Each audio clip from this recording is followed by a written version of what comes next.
Hello, my name's Dr. Amali Lokugamage. I'm a consultant obstetrician and gynaecologist based in London and also an honorary associate professor at UCL Institute for Women's Health.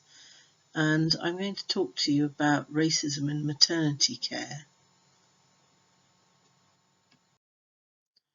So what is my background?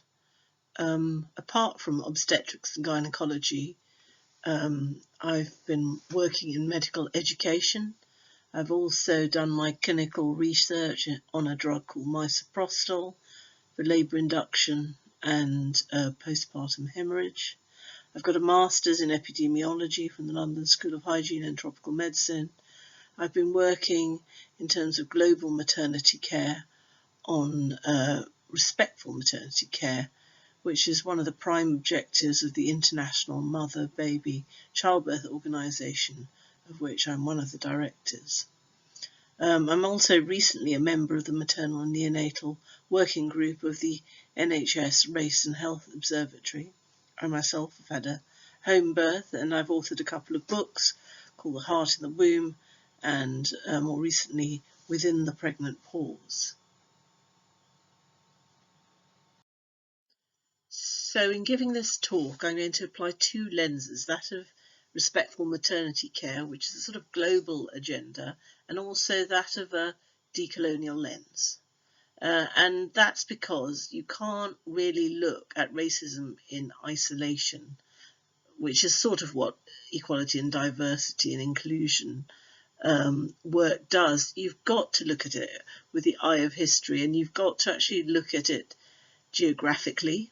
And also sort of understand that the way in which healthcare and the health service and just Western biomedicine was set up depended on a kind of prototype that was developed during colonial times. And this prototype has left a legacy of disempowerment and marginalised groups and increased mortality and morbidity amongst those marginalised groups, which has given rise to racism in medicine, sexism in medicine, heteronormativism, classism in medicine, ableism.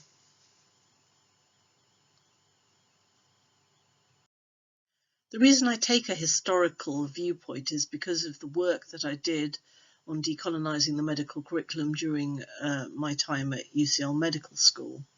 And I understood that the equality and diversity agendas are top-down, but the decolonising agenda is more about ground-up activism from those really affected by the legacy of colonial injustice. Having that affiliation with University College London,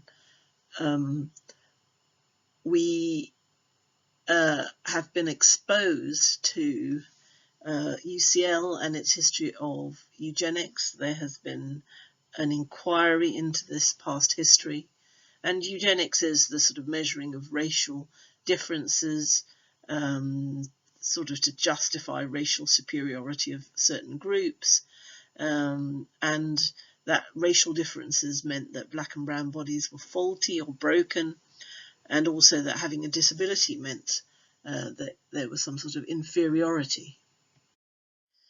Eugenics is challenged by critical race theory, where the proponents of this theory say that race is just a social and political construct. They argue that thinking that there is biological determinism is false, and that the genetic differences within a so-called racial group are vast and more variable than actually between different so-called racial groups. So they say it's very muddy water.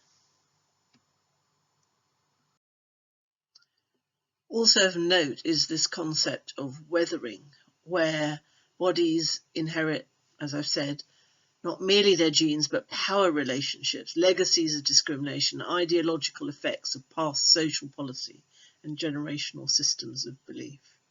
And all these intersectional oppressions can lead to epigenetic changes, and that is called weathering. And this is where hardships across generations can produce diseases that run in families or groupings of people.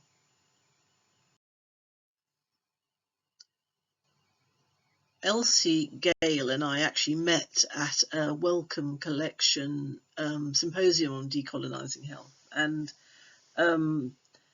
they have reflected on their colonial past, and there is this growing understanding that Western biomedicine was set up in colonial times, that the Euro-American model of healthcare has deep roots in colonial medicine and has been shaped by those colonial era hierarchies of power.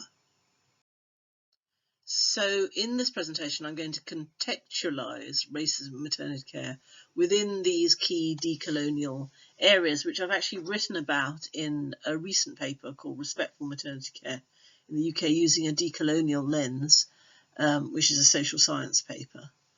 So the areas that impact on racism in maternity care are histories of exploitation, racism expressed as diagnostic bias in darker skins, androcentric ideas of health, patriarchy in medicine, colonial legacies in higher education, epistemic and geographical bias in knowledge production, power imbalances between allied professional groups, as well as between healthcare providers and patients, or women and birthing people, and also a sort of tension between medical interventions versus ecological interventions, and also around reverse innovation and cultural appropriation. And if you haven't heard of those terms, I will go on to explain them. So starting with the histories of experimentation. One particular story is that of Betsy, Lucy and Anarcha. And although this story takes place in the United States, the knowledge that was derived from experimentation on them without an anaesthetic, in terms of surgical analysis of their genital tract to look at how to repair fistula, to experiment with various developing surgical instruments, is one that is a horrific tale. The obstetrician gynecologist was Marion Sims, who used black slaves for his pursuit of knowledge of female anatomy. This story shows that a lot of our knowledge may have a darker past. Black women who talk about this particular case in history say that the medical system does not acknowledge that their knowledge of anatomy may have been developed from slavery and exploitation. This is a statue of Marion Sims. It was formerly in Central Park, but it was moved because it was located in a predominantly black area of New York. So I'm not going to actually talk about statues and what happens to them, because that is another big story in decolonisation. But I will bring to your notice that there are several reports now looking at structural racism. The two reports on your left came out last year, and they're specifically on maternity care. Marmot's work is across all of healthcare, and actually there was a report from the government that denied structural racism, the SEAL report here. But nevertheless, it is one of the collection of recent reports. I will go on to talk about the health outcome discrepancies in maternity care, but there are discrepancies across medicine, such as the diabetic risk is higher in Asians. There are more admissions for mental health problems in Black or Black British groups. There is a lot talked about the discrimination in the area of cultural psychiatry and papers on this. There are also several unmet needs and inequities for Black and brown people accessing palliative care, as well as initially with the onset of the pandemic and the first wave, resulting in a disproportionate rate of premature deaths from Asian and Black people compared to white people, and also a greater proportion of NHS staff in that initial wave died of COVID who were from Black and Asian minorities. My understanding of the disproportionate impact on Black women in maternity care in terms of an excess of mortality and morbidity arose really from around about 2018, when Serena Williams quite widely publicised that she was not listened to, and she felt that she was discriminated against when seeking urgent health treatment for a pulmonary embolus. And she highlighted that Black mothers in the US felt that this is a recurrent pattern, and this was due to structural racism. Around the same time, Embrace released its UK report on maternal mortality, and we were rather shocked to find that Black women were 5 times more likely and Asian women twice more likely to die compared to white women.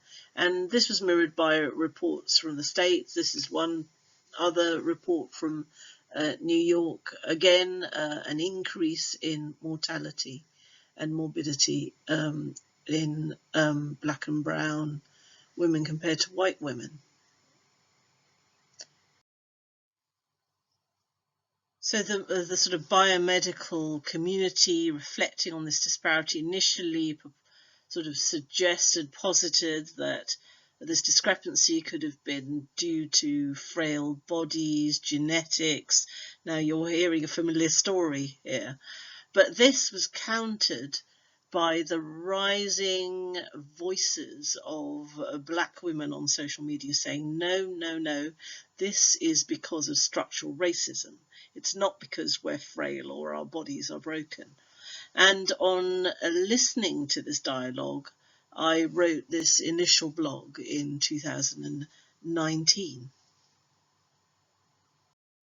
And then I wrote another blog as the understanding of the RCOG about racial issues was kind of embodied at that time, just before the pandemic broke, on their International Women's Day meeting, which was entitled "Let's Talk About Race." And this is when I met Elsie Gayle again. Meanwhile, Embrace released a further report, this time saying Black women died 4 times more than white women. And as you can see, the comparisons perpetuated. So what about babies? And alas, Embrace has reported now that the pattern exists amongst neonates, that Black and Asian babies die more than white babies. So all across maternal and neonatal care, there is a problem that needs addressing urgently.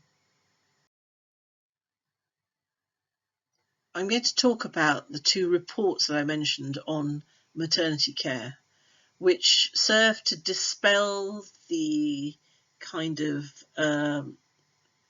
bordering on eugenics arguments that Black and brown bodies are inferior or frail, and that's why they incur more disease. And the title of the Birthrights Inquiry was called Systemic Racism, Not Broken Bodies. And the themes that emerged across their evidence gathering was just like Serena Williams spoke about. There was a lack of physical and psychological safety, that there was a lot of being ignored and disbelieved, and racism experienced from the caregivers. There was dehumanization. There was lack of choice and consent and coercion, and there were structural barriers to accessing care, and lack of, I suppose, workforce representation and culture in understanding about racism in maternity care. The 5 Times More group published a Black Maternity Experience survey in the same year, as I said, and this survey gave rise to these recommendations, such as an annual maternity survey targeted specifically at Black women, increased knowledge on identifying and diagnosing conditions that are specific and affect Black women disproportionately, improve quality of ethnic coding in health reports, which the Marmot report also recommended, more community-based approaches to improve maternal outcomes, and improve a system for women to give feedback, as well as more training of health care professionals about these issues.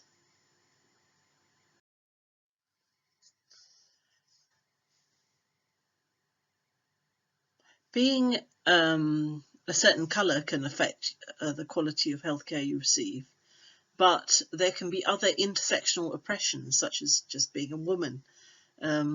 There is historically an understanding that there have been androcentric power hierarchies in medicine, sort of patriarchy, and there has been historically a sort of objectification of health and decentralization of the kind of holistic philosophy of women healers and midwives, giving rise to sexism.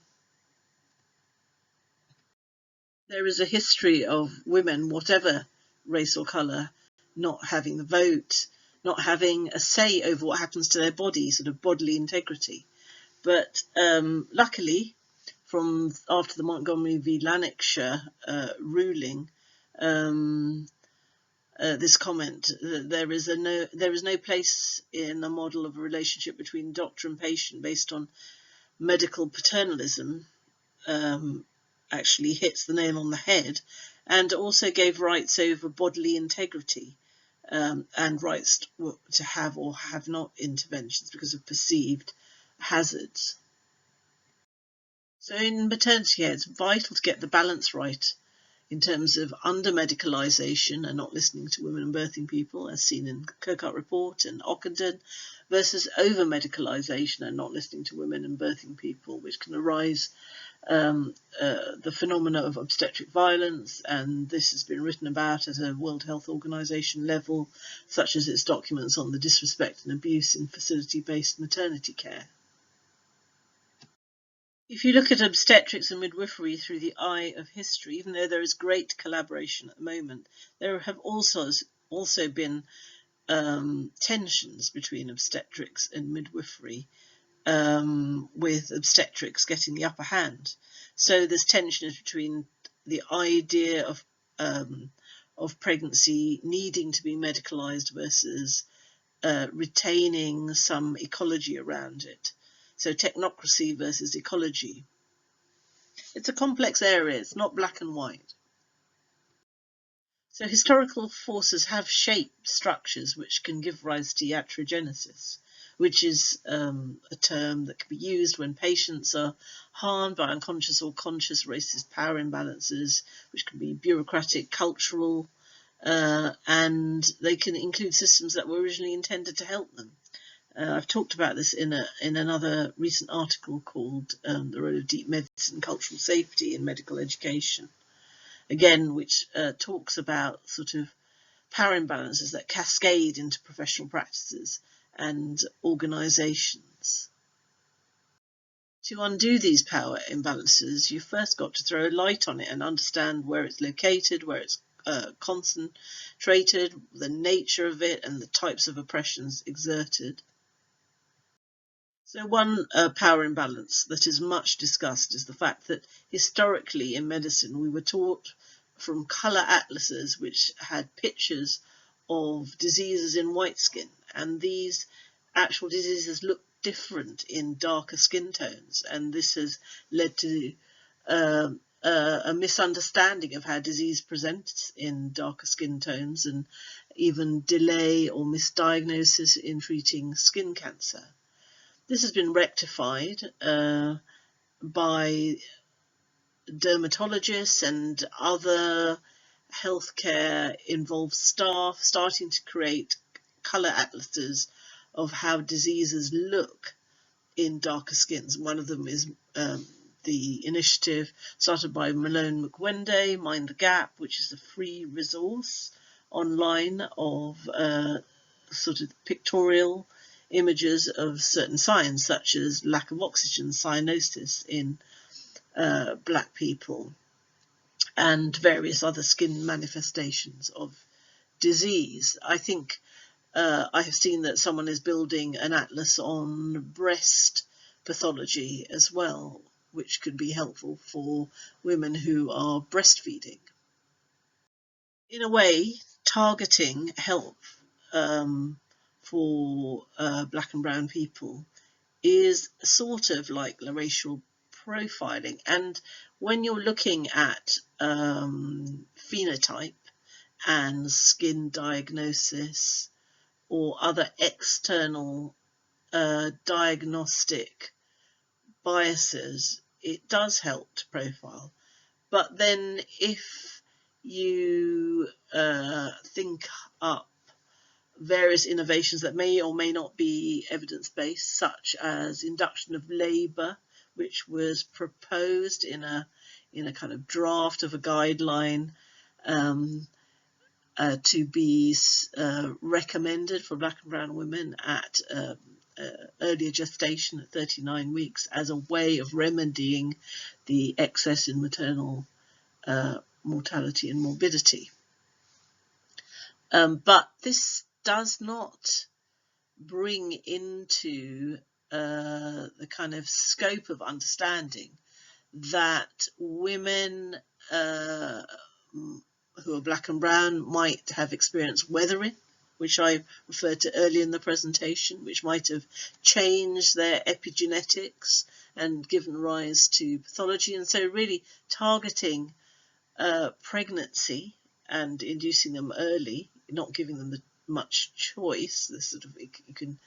There can be an element of coercion that your babies might die if you don't submit to this, is a very grey area.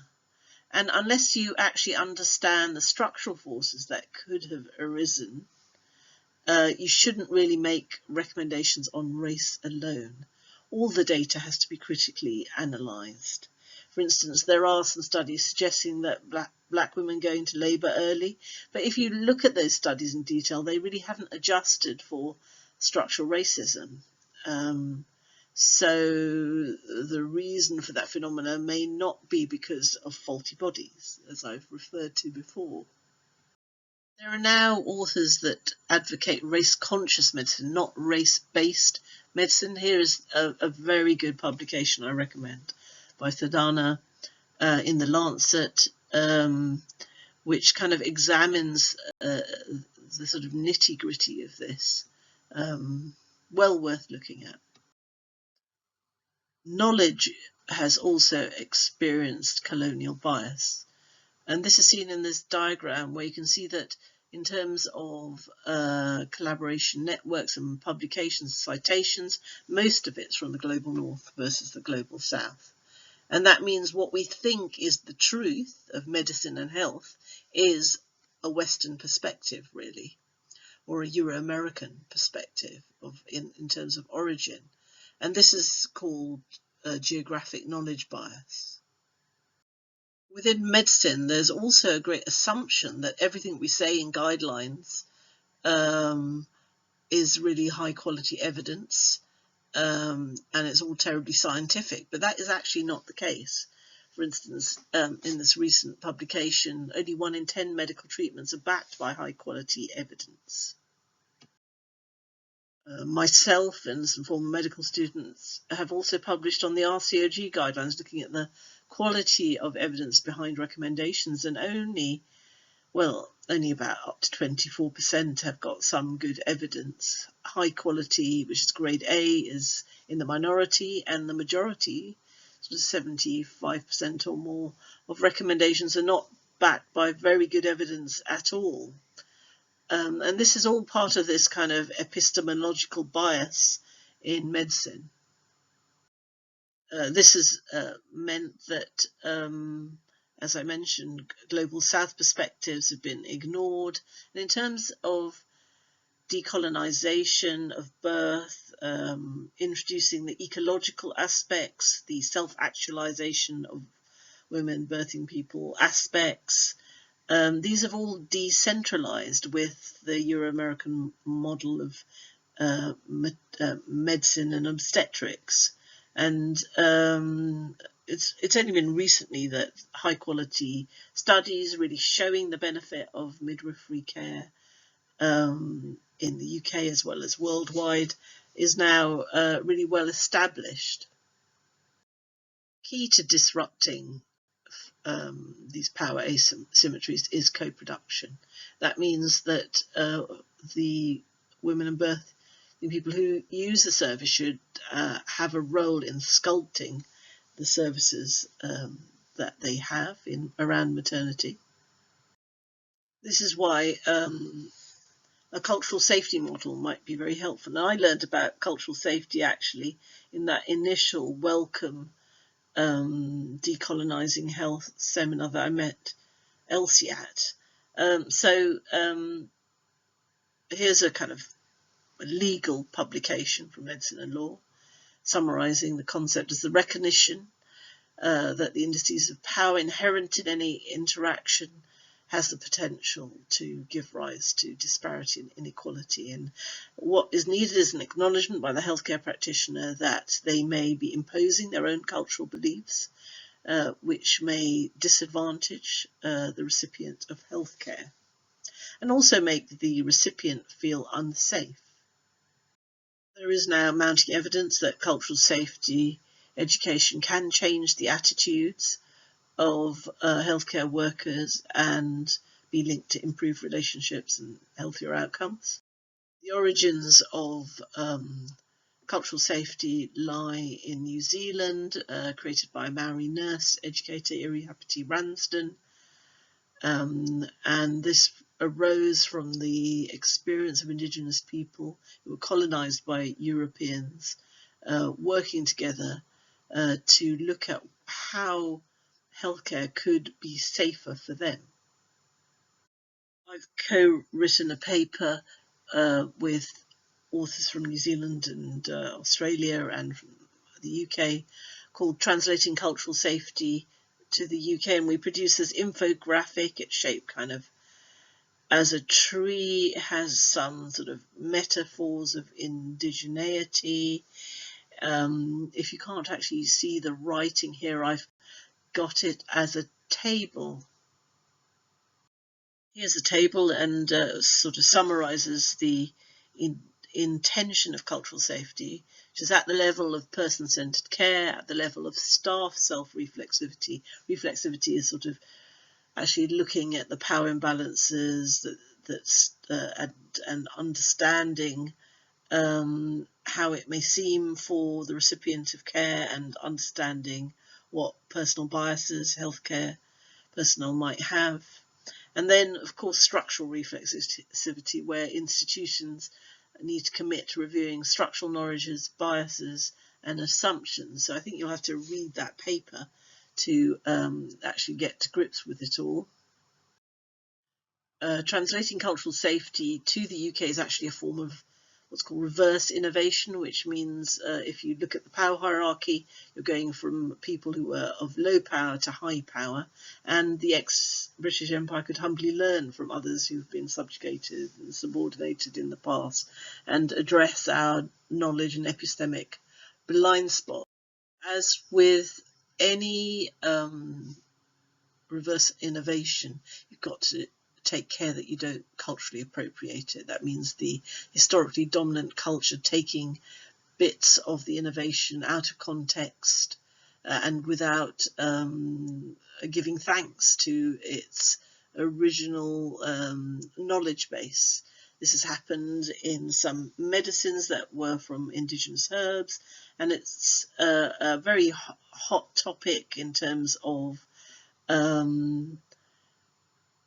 things like meditation, acupuncture, yoga, and other indigenous modalities being used within maternity care.